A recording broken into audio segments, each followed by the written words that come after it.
Hindi pangkaraniwan at talaga namang napakalamig ang panahon ngayon na sinasabing magpapatuloy pa hanggang sa Pebrero. Sa ganitong mga panahon, hindi lamang tayo mga tao ang nakakaramdam ng lamig, maging ang mga alaga rin nating hayop na higit na vulnerable dito. Kaya't upang maiwasan ang pagkakasakit ng mga ito, narito ang aking mga tips.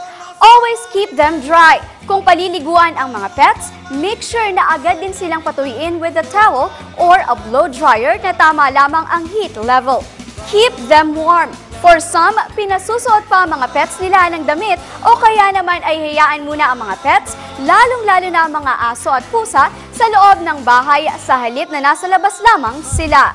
At syempre, higit sa lahat, panatiling healthy ang mga pets. Pakainin lamang sila ng mga pagkaing nararapat para sa kanilang diet. And of course, do some exercise routines with them, kahit simpleng paglalakad o jogging lang. Ito muna ang aking babahaging tips sa inyo. Magbabalik ako muli for another dose of Daily Tips.